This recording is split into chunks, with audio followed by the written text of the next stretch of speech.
Hello, everyone. Thank you for joining us. My name is Kate. I'm the social media manager for KNL, and tonight, or this afternoon, we are talking about Italian wine. We're going to have Greg St. Clair join us. I see he just hopped on. He's our Italian wine buyer, and he is a champion of everything Italian. He's been traveling there for years and years and years. And if you guys have any questions, he is your man. Any questions about Italy? So I'm going to invite him here. And a couple things he wants to talk about today. Here he is. Oh, buongiorno. Buongiorno. How are you? Marvelous. You know, I always have a little issue because, like, when I look at myself, I see all the people's, handles that are joining, and I can't see what I look like. So Well, you look I'm going to great. have to ask you if, you got to get the hair a little better or whatever. just let me know. So Well, it's all good. You look good from this end. great. So anyway, so you had asked me the other day what we should be talking about, and I gave you some ideas, and there was one thing that I forgot to add in that we don't actually sell, but it's very topical, and I'd really like to bring it up. It is a new book that is south of somewhere. It's by Robert Camuto. He wrote the one about Yeah, Sicily. about Sicilian wine called Yeah. Palmento, Sicilian great. Wine Odyssey. It's my absolute truth. I haven't read this book yet, but I sort of perused it. But the Palmento is absolutely my favorite wine book, period, because I don't think they mention the word malolactic one time. Yeah, that's true. And it's all about the people, their passion, why they're involved. And it kind of reminded me a bit how, everyone talks about that people's dogs are kind of a reflection of who they are. Well, that's what I felt with his descriptions of all the producers, that this character, his office was designed a certain way, everything was in, and that's what the wines were like, just like that. And this is a series of profiles, once again, on very interesting winemakers. He has a really interesting selection of people, like in Sicily. From there, he's done Ciro Biondi, who was actually my first winery visit in Sicily, and we carry a lot of his wines. Ciro's wonderful, wonderful man, and his wife Stephanie, who she's English, and then Salvo Fotti, who is sort of credited with being the progenitor of the Renaissance of Etna wines. He was winemaker for a bunch of different wineries, sort of a consulting enologist. And then also guys like Frank Cornelissen, who, wow, he's out there. I mean, He's sort of the natural wine. Really, he's a Belgian guy who came out there. And I remember tasting, he does all the amphoras in the ground. And I remember tasting the Magma, which I love the name. His labels are spectacular. Wine sometimes a little less stable than others. But when I put the Magma into my mouth, that's some of the most interesting liquid I've ever had in my mouth. I'm not sure what it is. I don't think it's wine, but wow. But it's making you think. Yeah, it was, wow, really, really interesting. But those are the kind of people, not big commercial wineries per se, but the people who are kind of leading edge in there. But anyway, shout out to Robert. I know he's in New York now doing a book tour. And I know our former colleague, Sharon, is trying to put together a sort of book signing, tasting over there at Bar Bricks. Something. So shout out Smooth Tannins. Anyway, okay. Maybe you should have him on and you guys could do a little IG Live about your favorite Well, place. yeah, well, maybe I should read the book first, Read the book. and then, Yeah. but that's a great idea. I will suggest it to him, Great. and we could do something, because I know we get so many more people here tuning in to the KL Wines, thanks to all of your hard work. But anyway, so of the things that I had suggested to you, one of them was the wines from Molitieri. Mm-hmm. This is a Torazzi is the DOCG. That's on the back side of Naples, on the other side of Mount Vesuvius. Predominantly, and truthfully, even though the DOC allows you to have other grapes than Aglianico, I don't think I've ever heard of anybody using anything but 100% Aglianico. But you're actually allowed to use Piedirosso or Sangiovese, oddly enough. But I don't think anybody really does. But, just to be totally honest, I've never been a huge fan of Aglianico. It's those mouth-searing tannins that were just always way, way too much for my delicate palate. But I had an opportunity to taste a vertical of them and actually have product available of the 07, 2008, 2010, 2012.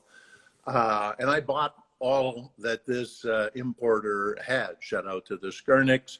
But I was so impressed by the 2007. It's the first Aglianico that I've ever had that I would say, wow, that's perfectly drinkable, incredibly expressive. And you know that I am not a fan of the word smooth when it comes to wine. I like facets. I like more flavor. And this 2007 Molitieri, absolutely incredible wine. It had everything except the big searing, tannic expression. So those kind of mellow over time. Yeah. So at, what are we, 14 years now? Also, 07 as a vintage was a little rounder, softer in general. In fact, the 2008 got much bigger scores, but it's very good wine. But you should drop that in the back half of your cellar because it probably needs another 10 years.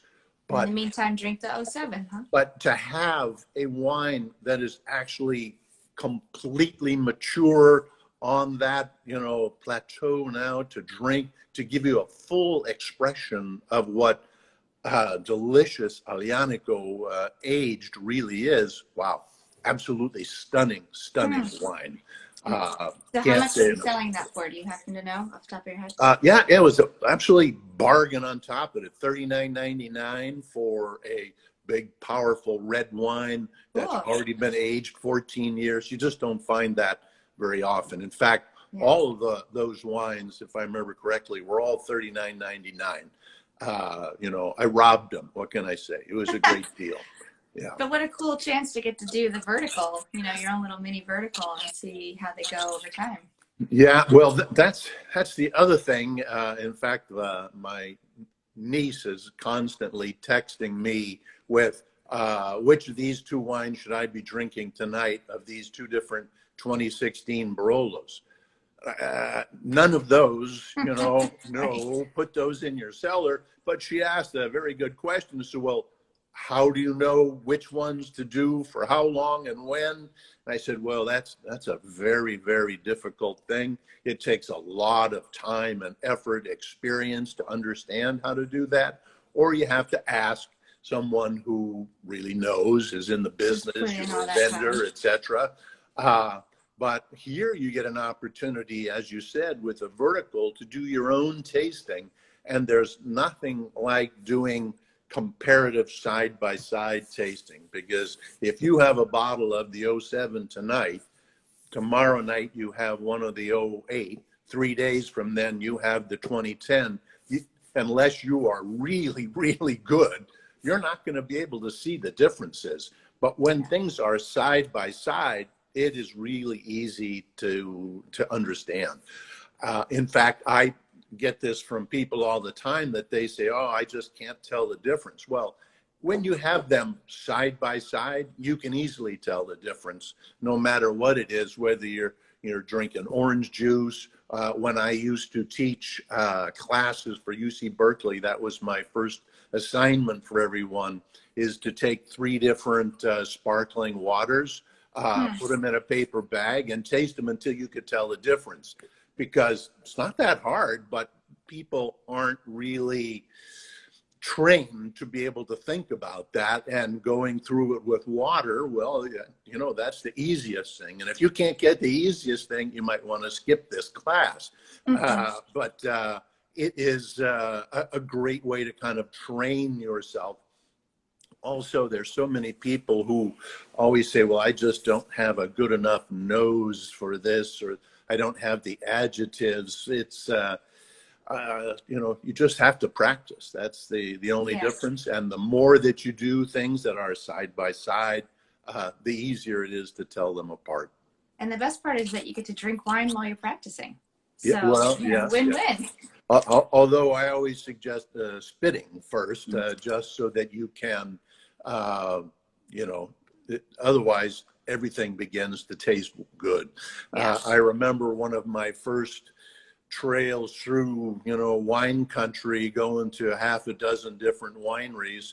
And I had to make a rule for myself after that, that you never buy anything at the last winery, because by that time you crashed. You have no idea what you're doing, because I made that mistake. But early on, before I became a professional, anyway.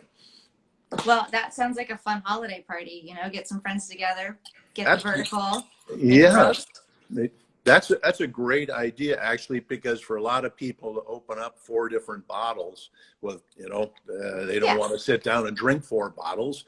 But if you have, you know, 8, 10 people or something, 4 bottles, everybody gets to taste, understand. Although I found, having been to things like that before, unless it's slightly guided with an idea of what we're there to do, it kind of gets lost in the shuffle.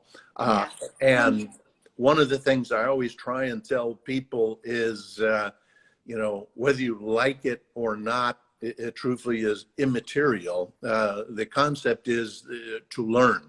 When you go into chemistry class the first day, it's not like, damn, this is fun. No, not always, you know, but you need to go through a few basics to be able to understand it, so you can get better later on. And that's, wine is no different. You need to practice, especially with a varietal that you know very little about, to be able to talk about what the wine is, rather than whether you like it or not. So yeah, and in Italy, there's so many varietals. I mean, I think how many there was that book that came out a couple of years ago. I forget. Ian D'Agata wrote the tome on it, and they still have no idea how many varieties there are out there. Because what traditionally happened in Italy, unlike in France, which, you know, since the middle of the 1700s, they've been husbanding everything, you know, planting, selecting, and then when there was phylloxera, grafting. But in Italy, they had what was called the agricultura promiscua, the promiscuous agriculture.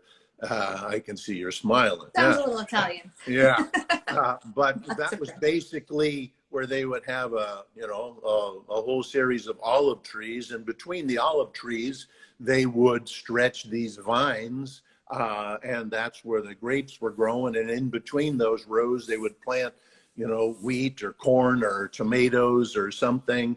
But all of those grapes got cross-pollinated. And some of the grapes would, you know, drop on the ground. And since it's such an easy place to grow things, whoa, hey, there's a new vine. Well, nobody was yanking it out. It was, and like a weed, it was like, wow. So you have all of these different, you know, genetic expressions. It's like brothers and sisters, then cousins and distant cousins. I know I talked with Marco Caprai, who runs the Caprai Winery in Umbria in Montefalco. And he was convinced by a wine professor to do something before it was too late. And I said, really, what is that? So he planted an entire hectare to vines by seeds. Wow. Yeah. Well, first off, you got to have some money that you can just be doing that. And I remember after about a decade, I talked to him and I said, so whatever happened with that? And he said, oh, it was really interesting. I said, well, you know, what kind of wine did you get? Because he planted all Sagrantino. And he said, well, we got white grapes, we got pink grapes, we got red grapes, we got polka dotted grapes. Wow. There was just everything imaginable that would happen. He said, but we did find a couple of things that were extraordinary because this is the natural progression of nature. To be stopping that, it's like the navel oranges that we all love to eat all came from one tree. One tree. That was a genetic mutation. Well, as we know, that's not a good thing to be basing your entire living on one type of plant. It's diversity is always the best, but For sure. Yeah. Anyway, the second thing that I really wanted to talk about, and I guess now we're in the third because of the book, was the Cantina Terlan or Terlano. Kellerai, it's always a struggle. I took 4 years of German in high school, so mein Deutsch ist nicht so gut jetzt, but I always kind of struggle back and forth in the Alto Adige because they have both languages there. Right. And we should explain it's way up north, so it's on the border, right? Yes. Of Switzerland? Is it on the border of Switzerland or Austria? No, Austria. Well, there's a slight border with Switzerland, but in general, it's Austria. Right. And most people, I know the whole concept of World War One. Everyone could tell you everything that happened on the Western Front in France. Very few people have any idea that there was a war going on in Italy also. On the eastern edge, where Friuli is now, which was sort of Austro-Hungarian area back and forth for centuries, there were the famous 12 battles of the Isarco, where there was more than 500,000 people were killed in those battles.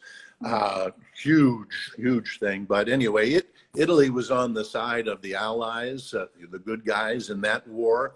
And at the end of the war, like, you know, what things used to happen, well, they took the Alto Adige from Austria, also pushed the Friulian border further into where Slovenia is, and then also took a piece of what would now be Slovenia and Croatia down the coast.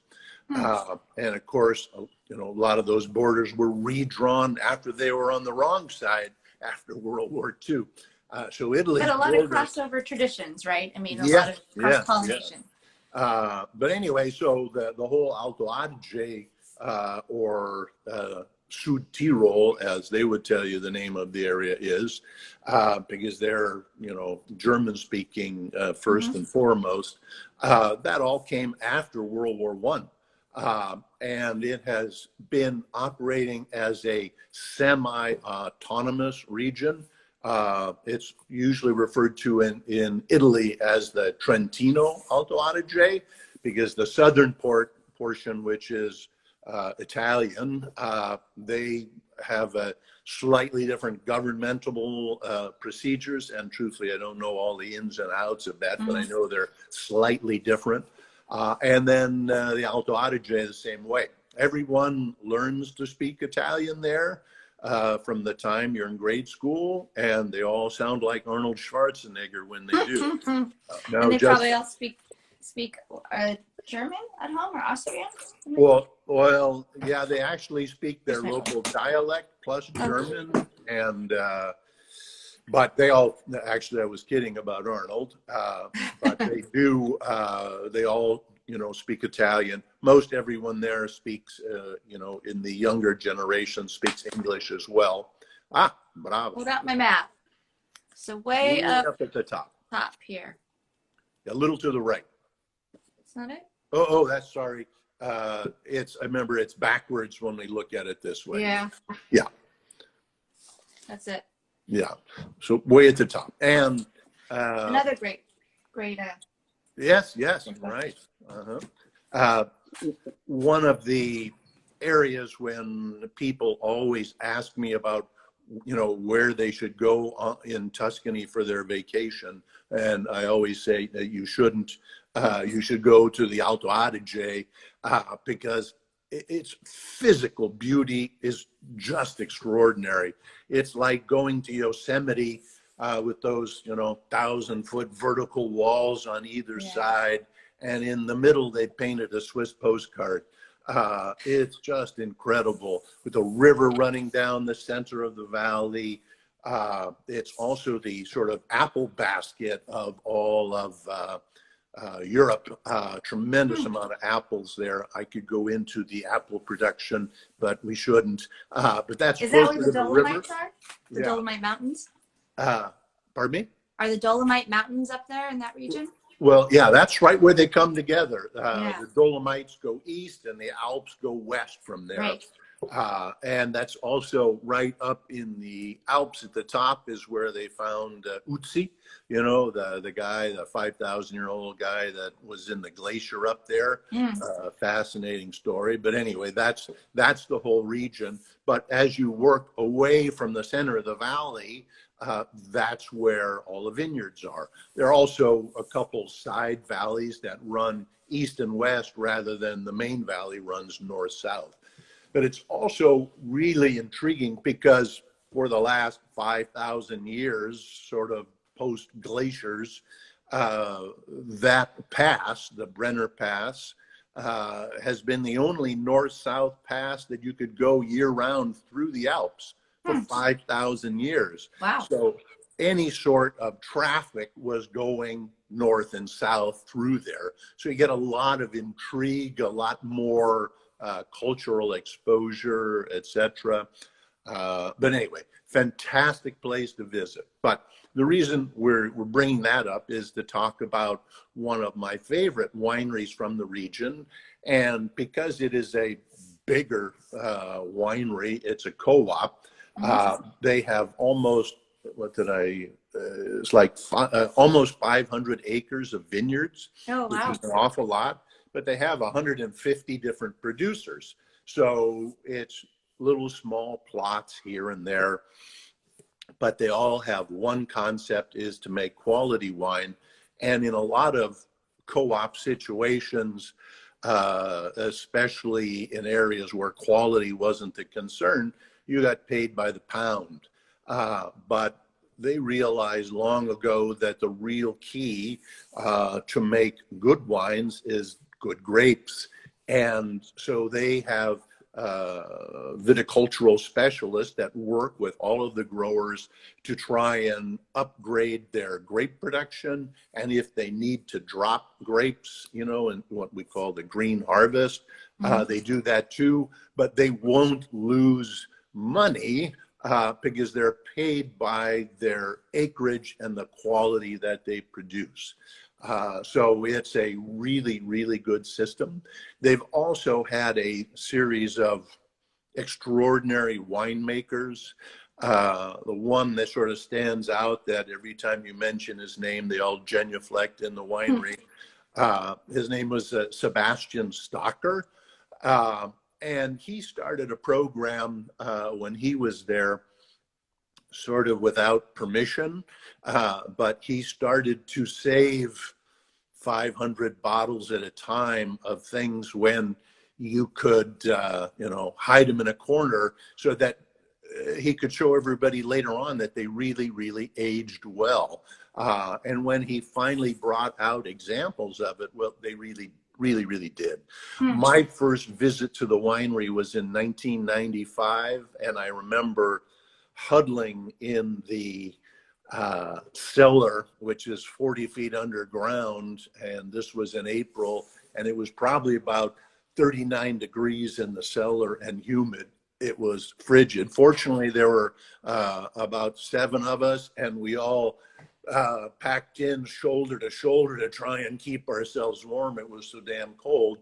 But I remember tasting the 1958 Pinot Bianco at that time. Just absolutely incredible wine, the freshness and vibrancy. And I was at the winery again in September of 2019, talking with the sales manager, Klaus Gasser, who's an incredible guy. And I was replaying that tasting to him. I said, it was just incredible. And he said, well, do you want to taste it again? Wow. I said, what? You still have some? And he says, oh, yeah. So he opened the 58 for us to be able to taste. And wow, it's unbelievable. You could have a wine that, 50 plus years old, or my math, I guess it was 60 at that stage, still spectacular. Of course, being in that cellar down there might as well be frozen because it is really cold. Yeah. Yeah, I mean, I love these wines, and I think that they're actually really topical right now because they're all sort of light and good acidity and good with turkey type things. Yes, Pinot Bianco would be beautiful with turkey. Wonderful turkey wines, and I know I'm in the minority that I believe turkey is a lunch meat and should not be the focus of our annual celebration. Yeah, you might be in the minority there. Yeah, and even in my own household here, no, sorry, we're having turkey, but that's okay. But they do go with that. One of the other things is they have fairly moderate alcohols. I mean, to find anything in California now that isn't 14.5% alcohol, it's pretty hard. And most all of these wines are in the 13s, somewhere in there. Yeah. And they have, I know you've got the Pinot Bianco, they've got a Lagrein, which is now being made more in California because it's kind of on trend, but that's the native place of Lagrein, right? Yes. Yeah. Yeah. So Lagrein is a, big, bold, purple grape with lots of black fruit. Yeah. I always thought that it might have had some sort of ancestry in Syrah. Yeah. Because it has a lot of similarities. And I know that someone in the Alto Adige told me that at one time, and I wrote it on our website. And about a month later, I get a phone call from this guy who's the #1 DNA specialist in Italy. He said, where'd you get that? Well, what is, and it's like, this guy just told me. And he goes, that's nonsense, whatever. But it has that kind of flavor profile nonetheless. Yeah. And I've sort of kept that idea. It usually has a little more, and I know here in California, more often than not, we're talking about fruit flavors, and here it's a lot more gamey, wild kind of character, more earth blended into it rather than a simplistic one cake. It's not blackberry juice. No, it's far more complex than that. I know the first few times I brought California wine to my friends in Italy, and they'd taste it and they'd look at me and they said, do you have this for breakfast? Because they're so fruity and sweetish. They didn't really think it was wine. But nonetheless, it is a, characteristic of that. And we have multiple expressions of that. The Porphyr is their top of the line wine. And it is stunning, really has density, but at the same time, when we talk Syrah here, they have a tendency to get kind of fat and heavy and thick. These wines are light on their feet. They're just big.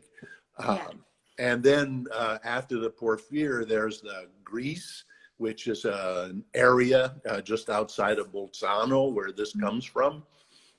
Because if we were to look at the map of the Alto Adige, Bolzano or Bozen in German, is the capital, their center point. And then Terlan is actually a village that's about 10 miles away, 10, 12, somewhere in there, not very far at all. But they, once again, because this is a co-op, they're getting grapes from, a lot of different areas. But the Greece doesn't have quite the gaminess that the Porphyr does. A little more standard, but nonetheless, great classic Lagrein flavors. And it really gives you that idea it's a little broader. But to get back to my original point about the wine's aging and Sebastian Stocker, he ended up starting, once he convinced everyone there, to be able to keep a selection every year of a specific wine and keep it for 10, 15, 20, 30 years in stainless steel. Oh, and cool. then they're released after a dozen years or so, sometimes 15, sometimes 20. And we're not supposed to have this because they usually only sell it to restaurants. So I can't exactly say where we got it, but we have some of the 2008. It's called Rarita. It's not inexpensive. It's $180, but wow. I mean, it must be perfect after being aged in stainless. Yes, yes. And perfect shape. It has an extraordinary longevity beyond this as well. But what you get is an ability for that wine to really come together. And as Sebastian Stocker had predicted, that these wines would have a great longevity, but they have a fuller, more complex flavor profile that doesn't come from oxidation, that doesn't come from wood. It's just the natural flavors of the grape, the yeast, etc. But the wines are spectacular. That sounds like maybe a good gift for the wine geek in your life. Yes. I did. I have one myself, and I bought one for myself because it was too good to pass up. And I realized $180 is a lot of money. Not everybody's going to do that. But one of the main wines that Terlan sells is their Cuvée. It's a blend of Pinot Blanc, Chardonnay, Sauvignon Blanc, predominantly Pinot Blanc. If I'm not mistaken, it's 60-30-10. But they make a reserve level of that as well. That is called the Nova Domus, and it's $65. So, it's not going to break the bank, and 180 is even at the top of my particular, spending ability. But yes, but what they do there is that they take the Pinot Blanc and the Chardonnay and they age them in wood, but they age them in 30 hectoliter barrels. So big wood barrels. So you don't get any wood flavors. What you're getting is just that ability to be able to have a slight transpiration that goes on there. And then they age it a year in that, and then they release it 2 years later than the standard cuvee. Sometimes it's hard, I know, when I try and sell that wine to people, because I think it's truthfully the best expression of Terroir for people to start with. But everyone wants the Pinot Grigio, or maybe even the Pinot Blanc or the Sauvignon, because they don't understand what a blend is, because we really don't do that here in California. You either have a Chardonnay or you have a Sauvignon Blanc or whatever, and people have an idea of what that tastes like, but they're really afraid to kind of stretch the envelope and have a blend of grapes. They don't know what that is. It seems to be the buzzword now for red wines. Everyone wants a red blend, but a white blend is too much for people to have. True, that's more rare. I mean, you see it in Rhone Valley, but not it's Oh, not that common in the yeah. rest of the Yeah, or world. even the rest of Italy as well. Yeah. There's white blends all over. It's a normal kind of thing, and that's all about hedging your bet, basically. Right. That something might harvest a little earlier, a little later, or you have a problem with one grape. As a peasant, at the end of the year, you're still going to have something to drink, and that tradition has just carried on because those are the grapes that are planted in the ground. But anyway, I love that cuvee, and as you speak of Turkey, I think it's absolutely the wine because it has enough complexity. There's no wood signature at all. Has wonderful acidity. It has a little more weight to it, but a little more, that little bit of Sauvignon Blanc just gives it a extra layer of complexity, more depth of flavor that wouldn't be there or isn't in, for example, because we do have the Pinot Blanc or the Pinot Grigio. Neither of those has as much depth to it as the Cuvée does. It sounds perfect for Thanksgiving. Yes, yes. And for those who do like those, we have I think we have more than a dozen different Terlan wines now. They make a lot. We have their Sauvignon Winkel. W in German is pronounced as a V. And the Quartz, which if you want to have absolute top flight, world class, best Sauvignon Blanc you've ever had, the Quartz is certainly that wine. And then we bought for the first time, as you know, with only so many spots to show Italian wines, in the past, I've always sort of shied away from Cabernet or Chardonnay because you can get those anywhere in the world.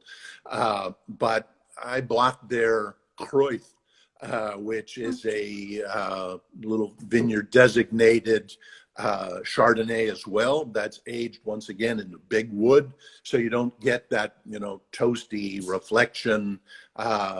It's just a container, and it allows the grape to be itself because not everybody's a huge fan of stainless or cement, and everyone will have a reason why. As you've talked with enough winemakers, and they know they're got the right way and everybody else is wrong.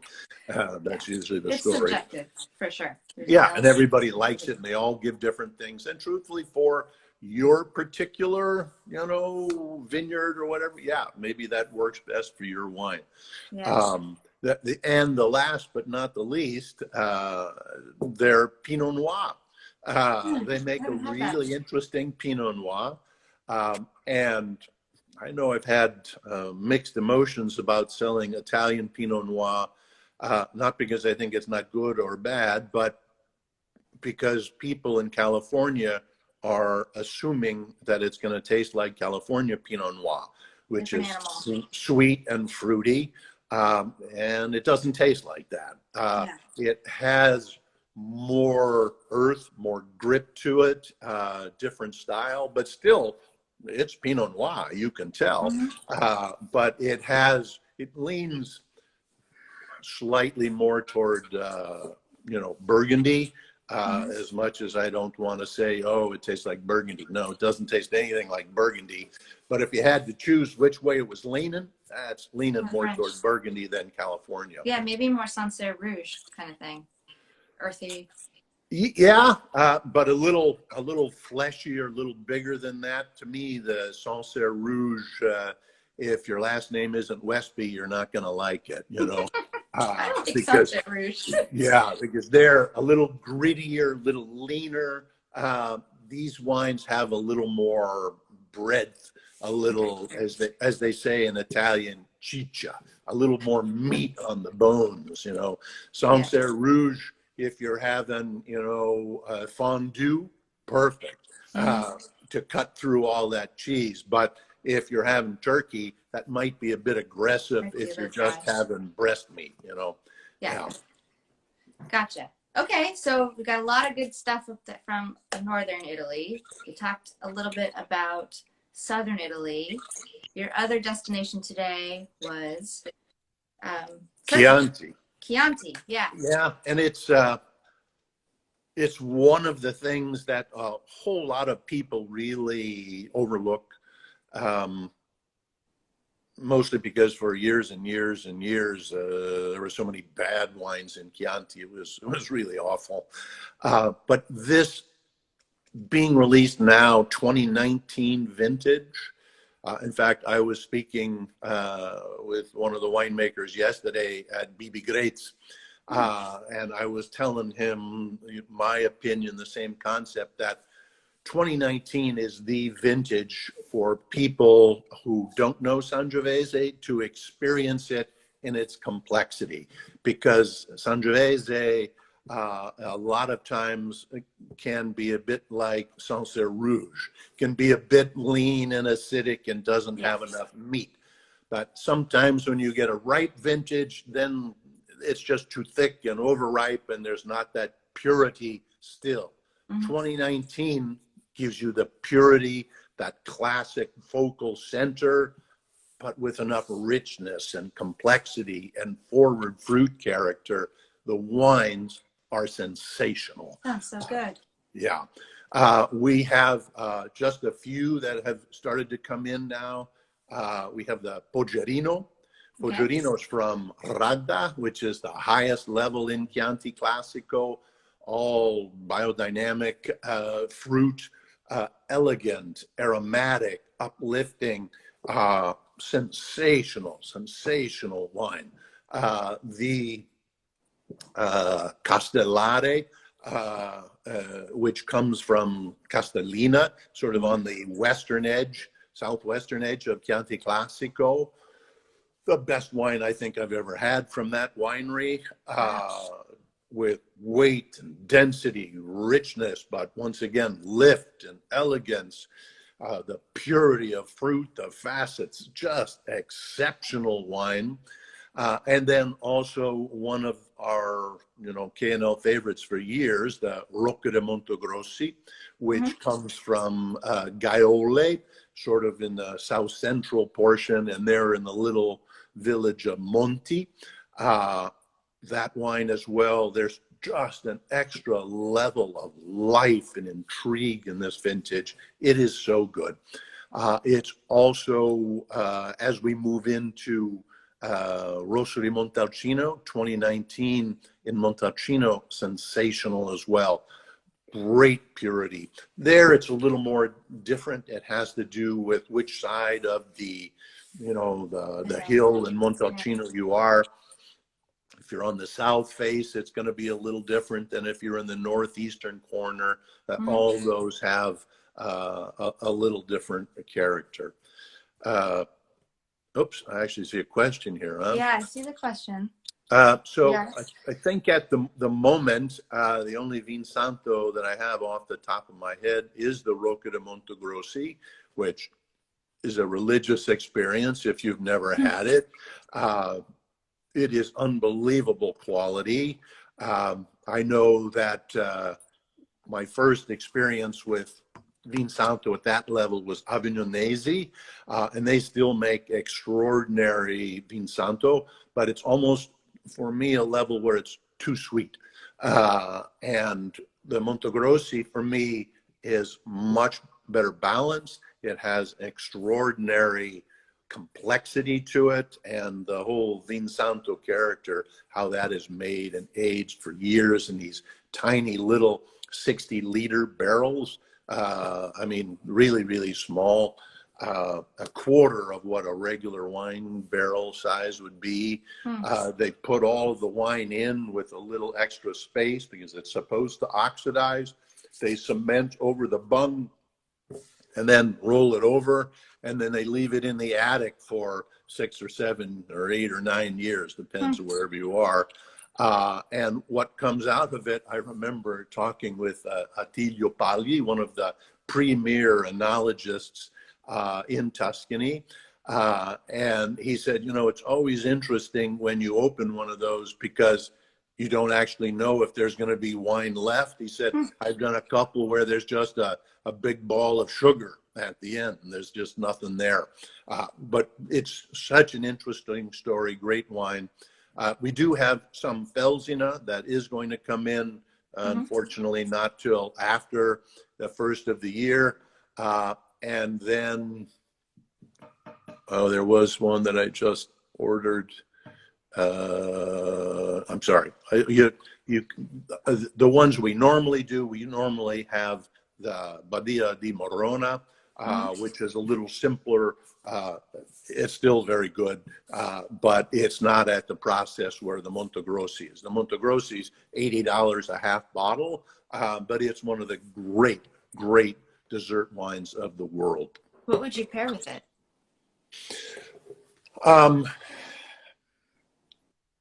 You know, whenever you go to Florence and you're sitting in one of those outdoor cafes and you order a glass of Vin Santo, you're not getting Roca De Montegrosi, and that always comes with biscotti to dip in it. If you were to tell Marco Riccasoli that you were dipping biscotti in his Vin Santo, he'd shoot you, never allow you to buy it again. But we won't tell. Yeah. Personally, I think this is when they say, you know, a wine for meditation. Yeah, you know, that's what you do. Years ago, I met Alain Delamain, the cognac producer, and we went through the whole series of cognacs that he produced, the Pale and Dry, the Vesper, and then finally to the top, the fourth level, the Reserve de la Famille. And I told him, we were at a restaurant, I said, you know, I can't get the difference between these last two. I can't see it. He looked at me. He picked up that glass, gave it to me. He says, you walk across the room over there and you sit in that chair until you can. It's like being banished from the table. Yeah. But I did that, and it took about 5 minutes, and then all of a sudden the bottom dropped out of that wine, and wow, experience. And he said that they, as a family, drink that cognac once a year on Christmas Day. They all get a glass, and they all go into separate rooms and sit there for an hour just with that glass. That's what you should do with the Montegrossi. That is a wine just to sit with, to experience.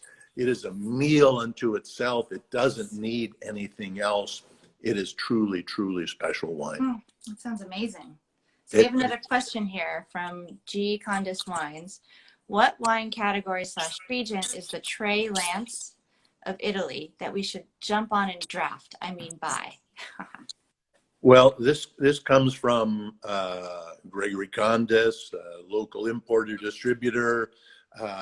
Used to work for us. I hired him. Oh, really? I'm not sure if that was a mistake or not way back in the day. But nonetheless, we have an occasional football chat. But actually, there is a new grape variety, which you brought up early, the Bounty of Italy, that I never heard of ever before. And it is made by one of, I'm sure, your favorite producers as well, Cole Stefano. But it's called Ribona, Ridona, which, what? I'd never heard of it. A completely different kind of structure and flavor profile than what Verdicchio is. It's richer, broader, fleshier. It's got like the weight of Chardonnay to it. Not that real searing acidity in the middle, but wow, it's really good. Do we have that on our shelves? We do. Cool. You should try it. Yeah. Yeah, I will for sure. They don't have a whole lot of it, but I think I bought 8 cases worth. And I'm sure there will be more in the future. But it was really, really very, very good wine. The other wine that I always love to be able to show to other people is a wine from Piemonte, from the eastern end, which is, and this actually may fulfill a little bit more of the Condis question. It is called Nymphae, Nymphae, by the Fiori di Montemagno. but it's a blend of Sauvignon and Timorasso. Oh. Wow, just sensational bottle of wine. But truthfully, Timorasso is a red grape, isn't it? well, Timorasso is white. It's white. And it is for me, the future of white grapes in Piedmont. I know that in the Langhe, there's a lot of people now planting Sauvignon Blanc. But truthfully, for me, Timorasso's so much more interesting, so much more depth and complexity, and ageability on top of that. It is the wine. The Walter Massa, the guy who sort of resurrected, it's not like he created the vine, it was there, but not many people were really focusing on it. It was difficult to grow, didn't give you the yield that a lot of other grapes did, and post-war, people just abandoned it, but he brought it back. But his top crus are like drinking Grand Cru Chablis. They're just unbelievable depth, complexity, no wood, don't have any of that kind of issues flavoring it. Really, really wonderful stuff. That sounds amazing. So we've got another question here from Marcus Wineco. How are the supply chain issues affecting your import orders? Big topic. Yeah, everybody knows that, and yes, it's on the nightly news all the time. It's a pain, and it has had to change a lot of what everyone is doing, and our direct import is taking much, much longer. I had a container leave Italy on the 16th of April. It arrived in LA on the 4th of June. It was unloaded on the 14th of June. And then at the end of that day, there's a website called Vessel Tracker. I always watch my boats. It anchored off of Santa Cruz, excuse me, Salute, until the 12th of July. Wow. Yeah, it just sat there. A month, just anchored off the coast. And it actually didn't get into our importer's warehouse until the first few days of August. Wow. So months and months. Yeah. The other issue now is I was on the phone with the producer of San Venanzio the other day, one of our Prosecco producers. And he said, now the problem is because when they make Prosecco, they don't bottle it all. They always keep it in tank until they get your order, and then they bottle that. But now there's no glass. Yeah, I've heard that too. And there's no corks. Yeah. And there's no paper for labels. So they can't do anything. It's a crazy, let alone all the slowdown in shipping, or even worse here, Southern Wine and Spirits, one of the largest, if not the largest in the company, the world, the country. When you place an order with them, it's sorry, we didn't have enough trucks today. What? Yeah, it's a mess. Yeah, it's really, really difficult out there. Really hard to predict what's going on, and there's a lot of extra volume buying now. When you see something, people will buy it all because they want to make sure you have something as it goes on. But there will be outages as we go forward. That's just a certainty until we gain some level of normalcy back in the chain. So I think the message for customers, right, is that we have plenty of wine, but if you like something particular and we have it, grab it. Yes. Because that we might not have, the particular things indefinitely. So get what you like, but there will always be delicious wine. Yes. Because we've got and in fact, that's allowed, or forced me basically to say, okay, we're not going to have that one. So what are we going to fill that hole with? And there's for us, I have usually somewhere in the 450 wine selection for Italy. Yeah.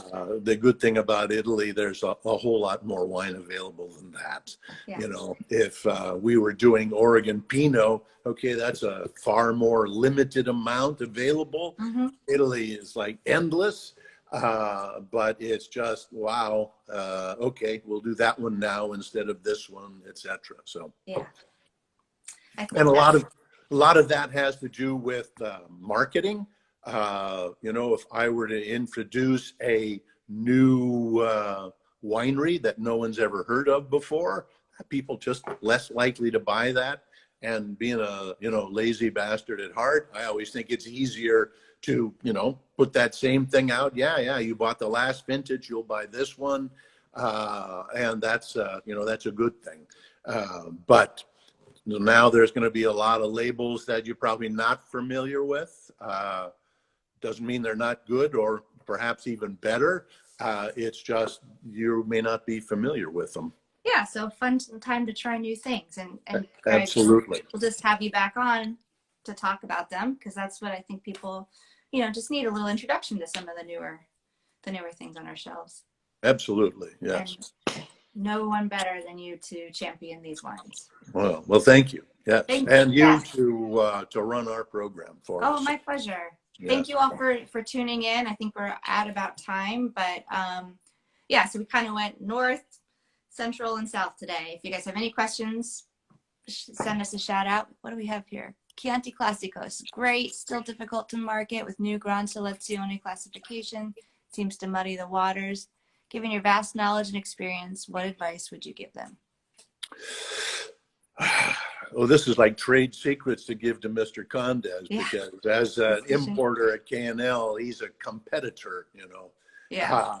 And what I think the key is that there are, and I would agree, the Gran Selezione, no one understands what that is. The Consorzio is slowly making progress, but the key is that the best producers are making really very, very good wine. I think the real key will be to get the 2019 vintage in as many hands as possible, because it's going to make an awful lot of friends. Everybody that tastes those is going to say, wow. But also for people who, Chianti, you know, they'd much rather think Brunello. Well, you're just missing out on a whole lot if you're not doing that. Or when people think of Flaccianello from Fontodi, which is their top of the line, which is not Chianti Classico, although is all Sangiovese made within the Chianti Classico borders, could be Chianti Classico, but you just have to lower the price by $100 a bottle to be able to sell it. So just know that, yes, great wines are being made. I think that also the key to Chianti is, in reality, you have to have a fork in your other hand, because Chianti truly is a wine that needs to be paired with food. Yeah. Whereas there's a lot of richer, more fleshy style Brunellos that you could drink on their own, but not as many Chianti that you could do that with. Yeah, and I think advice, you know, to give customers would just be that to trust Greg's palate. He's been going to Tuscany for what, 40 years? Am I? Yeah. Yeah, and he, you know, handpicks every single bottle on our Italian shelves. So there's some good stuff for sure. All right. Well, thank you very much, Kate. Okay, and thank I you. look forward to our next session. Sounds great. Bye, everybody. Ciao, ciao. Ciao.